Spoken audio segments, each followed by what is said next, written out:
The following team you're going to see in this video is 1 in 9 million, and it was my Game Week 14 team. Although my captain Semenyo blanked, what you're going to see and learn is you need the rest of your team to truly be successful in FPL, because this happens a lot.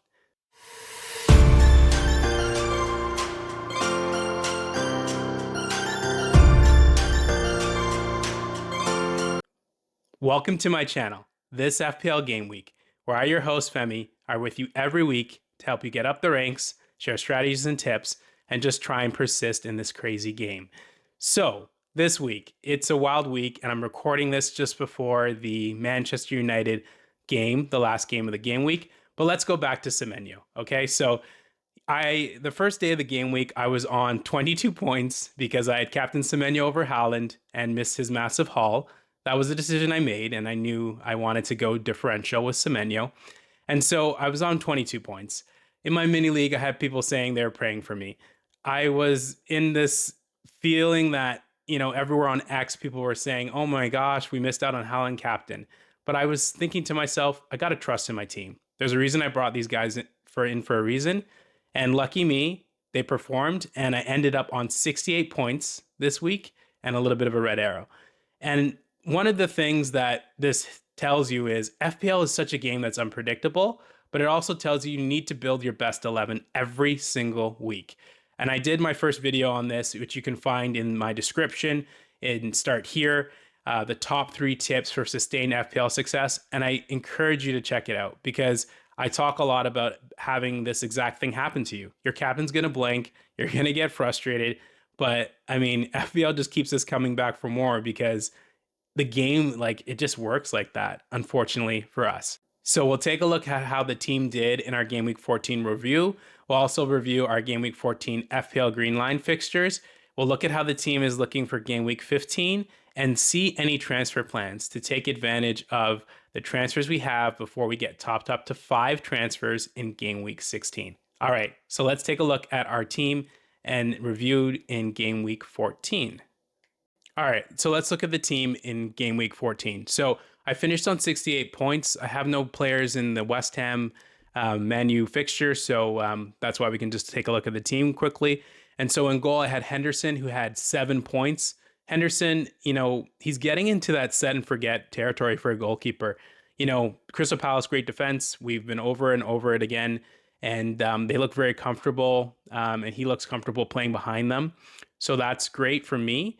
Moving to the defense, I had Calafiori with 7 points, and honestly, it could have been more. He had a chance where I'll get to my surprise pick in just a minute, who fed him the ball, and he had a shot on goal that was almost a goal. He literally pops up everywhere on a football field. He is a star, and in my opinion, he is getting on that essential territory, and it works really, really well as he's under $6 million. He's cheaper than Timber. He provides everything that you want from a defender. The ability for DEFCONs, he just missed it by 1.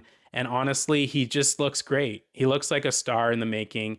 And Arsenal just has that great defense that we all know about. So if you don't have Calafiori, I'm wondering what your plans are to get him in because he's looking quite essential in my mind.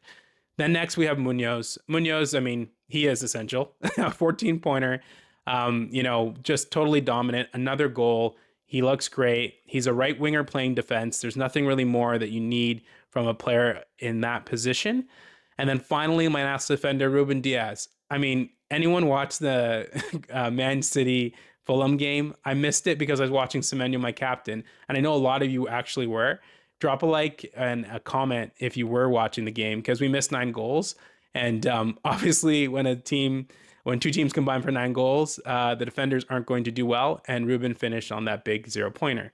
Now in midfield, I'll get to my surprise pick. I was debating. I wanted to take a couple punts because of my rank. I'm ranked 3,627 as a recording in the world, and so I wanted to take a punt. I really wanted to see if I could jump the ranks with a particular pick in midfield, and I went from Sade to Odegaard. Odegaard looked good in this game. He actually could have gotten a return, like I mentioned, because he was that player that passed it to Calafiori. But unfortunately, nothing for him. He did look stronger on the ball. And as the captain, I knew he was going to play. You know, you can't have your captain sit out so many times. He's only been out because of injury. He's an essential player for Arsenal. Not saying from an FPL perspective, so let's hold on there. But he's a great player to have, and for me, I wanted to take that risk, and so we'll just see how he evolves over the next couple game weeks. Because Arsenal do have Wolves at home after this tough fixture away to Aston Villa. And then we had Rodgers. Rodgers is producing now. He had an assist in this game. Villa scored 4 goals, so at least he got a piece of the action. And now they go back at home to face this Arsenal side. Bukayo Saka, star boy. What did I tell you guys? I said when the Arsenal attack starts to come back in, you're going to see Saka return more. Now he has returns in 2 games. I think he's going to be on a little bit of a streak. He had a cameo performance. He didn't start this game, came on for about 30 minutes, and had the goal to seal it in the end. So just a great performance from him. Semenyo with the captain 8-pointer and the DEFCON haul. I watched this entire game. Semenyo is a star. He all the touches, all the strong play on the ball. He was a little bit unlucky in some respects, and another day he gets a goal. Bournemouth wasn't great attacking, but he was involved in everything they did, and he almost got DEFCON. He did get DEFCON. So he's involved on the defensive side. He's going to be involved on the offensive side. He's a good pick, and I think I'm probably going to hold him just because they play Chelsea next at home, and I can see him doing well in that game, especially with no Caicedo. And then finally, Szoboszlai. Szoboszlai 2-pointer, Liverpool in a world of trouble. I don't think there's anything more to say there. They just need to really pick things up because they're not looking very good right now. And then my forward line, Thiago, he had a cameo appearance, the 1-pointer. It's okay. He's not going to score every game. We know that. Someone who is going to score every game looks like is Haaland, who picked up the 14-pointer, the 1 goal, 2 assists. I'm happy it wasn't a hat trick. It could have been more. So we'll take those learnings and move on. And then when we look at the bench, we have Leno with a 0-pointer in that 9-goal game between the two sides. Ballard with 4 points in DEFCON. He's ticking along nicely. He can get you DEFCONs in that Sunderland side, which is becoming a really strong side and is a strong side so far in the Prem. And then Calvert-Lewin, DCL, oh my goodness, 9 points? Like, who's expecting DCL to produce? I've been talking about him a lot in these videos and being like, he's not coming out of my bench, but maybe I have to consider him. A 9-pointer is quite impressive. And then lastly, we had Collins on the 1-pointer, another cameo appearance for the Brentford guy. And so that is my team. So let's take a look now at our Game Week 14 review of our FPL Green Line fixtures. And with that, let me intro to that segment right now. Do you know if you go to the Fantasy Premier League website or app, click on Fixture Difficulty Rating, and double-click here, it will sort the fixtures by difficulty, giving you the most favorable fixtures in green, allowing you to organize your approach to the game week? I call this the FPL Green Line, and it'll be one of the ways I analyze my players' fixtures for the game week. So there you go, a cool and useful feature to organize your approach for the game week. How will you use the FPL Green Line this week?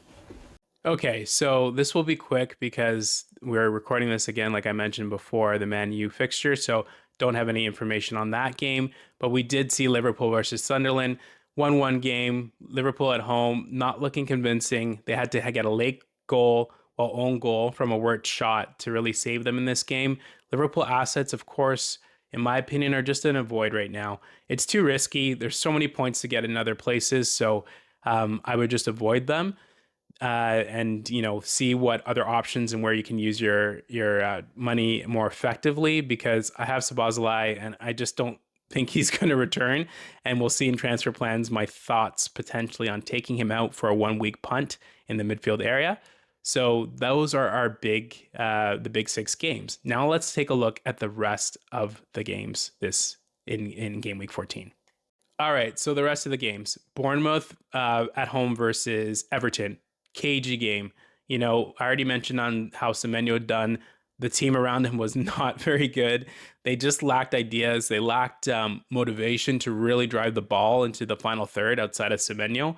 And so Bournemouth assets are definitely a hold, if not a sell. For me, I'm going to probably hold Semenyo. I still think there's a little bit of upside here. I still think he's too good to not return consistently. And I think he's eventually going to probably get his move away in January. He's a star player playing on a team that's underperforming. So I think he wants to show that he can still, do good. So I think moving forward, he is a little bit of a hold. I know a lot of people are going to Foden. I don't have the funds, and I just can't make it happen this week. So I'm just gonna wait and see. Hope he doesn't hurt me again, as he has with back-to-back braces, and just look at other options in my squad to make up those points. The next fixture, Crystal Palace, away to Burnley. Another strong defensive performance. I've been saying a lot on this on my channel that Crystal Palace travels well, and they do. They're a great away team. They have the structure, they have the players, strong in defense, strong in goal. No worries there, and they just move on and keep trugging along. And then we have the last game, which is Nottingham Forest. They're both fixtures were green. Nottingham Forest came away with a 1-0 win. Nottingham Forest, just was able to get the job done. Wolves are in a world of hurt. We talk about Liverpool so much, but Wolves have 2 points still. I mean, the new manager hasn't bounced. What is happening at Wolves? Anyone have any ideas? Because right now their team, maybe they've been playing marginally better, but the results aren't there. And this is a results-driven league. So those are the fixtures in our review of the FPL Green Line for Game Week 14. So Game Week 15. This game week starts off with Arsenal in the early game away to Aston Villa. So with your Arsenal assets, you need to think of what you want to do with them. Definitely going to hold mine, but it's a tough fixture. So we probably are going to need points from elsewhere. So let's take a look at how the team is lining up. All right. So in goal, we have Henderson away to Fulham. So the Crystal Palace defense, like I mentioned, is a great defense. Just going to hold him. I have the other goalie in this derby in Leno on my bench. So it'll be interesting to see who comes out on top. In defense, I have Calafiori, looking really good.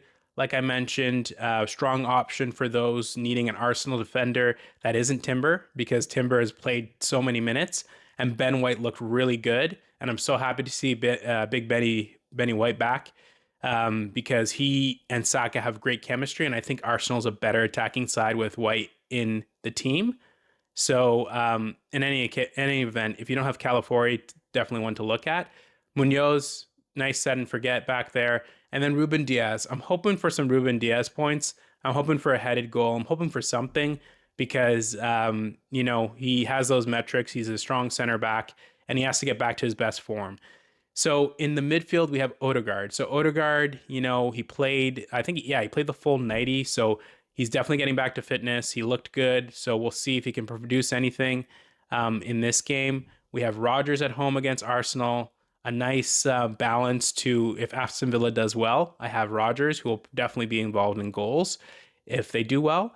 And then Saka, rounding out my Arsenal trio. On penalties, potentially in this game, would they give Gyökeres a start up front and see if he can stretch the line, and if Saka can find him?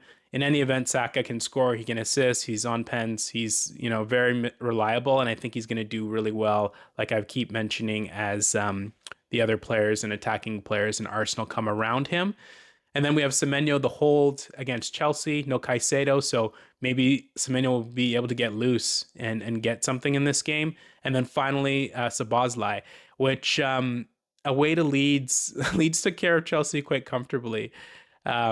Chelsea made some errors, which they're prone to do. Chelsea's an extremely young team, and young teams make errors, but Leeds at home is a strong game for them. So not sure what I will do with Szoboszlai, but I may have some thoughts and transfer plans upcoming, so we can take a look at those.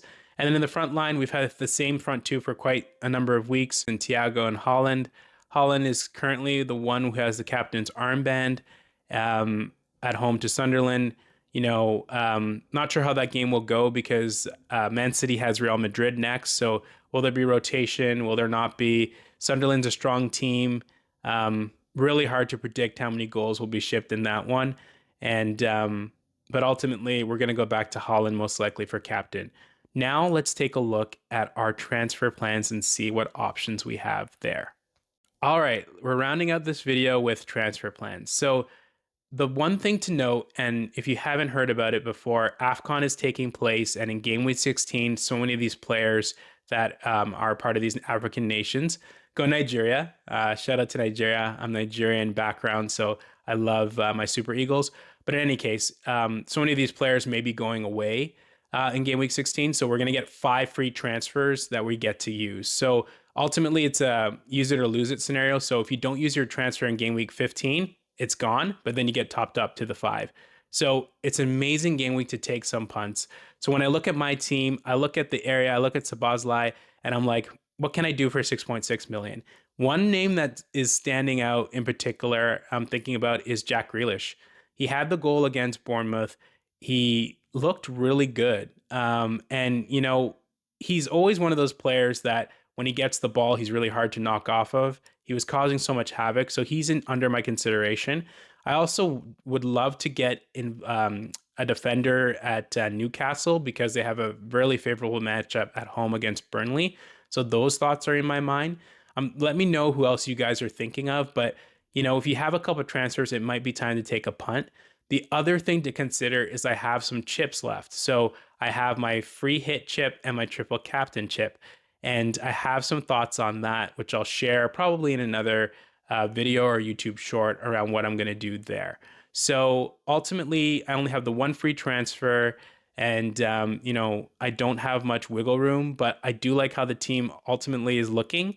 And we'll see if I make that transfer to those aforementioned players of those teams or because I just think it's a good time to take a punt because you get topped up to 5. And, you know, once you get those 5, you can utilize them any way you want. And you're probably going to burn transfers because I'm sure, you know, if I use a free hit chip in game week 16, I'm not going to use a transfer, right? So for me, I'm definitely going to use a transfer, just haven't decided what yet. Let me know what you guys are thinking of. And, well, that's the end of this video. All right, so there you have it. The review of my Game Week 14 team, as well as reviewing the FPL Green Line fixtures, taking a look at how the team is lining up for Game Week 15, and my transfer plans. If you liked this video, please like and subscribe below. Don't forget to check out this other video that looks at my top 3 tips for sustained FPL success. I know there's lots of frustration going on in the game right now. That can be your guide to really help you see how to play the game in a more efficient way because I've been consistently rising the ranks and just outside the top 3K or so right now, and I want to push on. So thanks so much for watching this video, and I'll see you in the next one. Bye for now.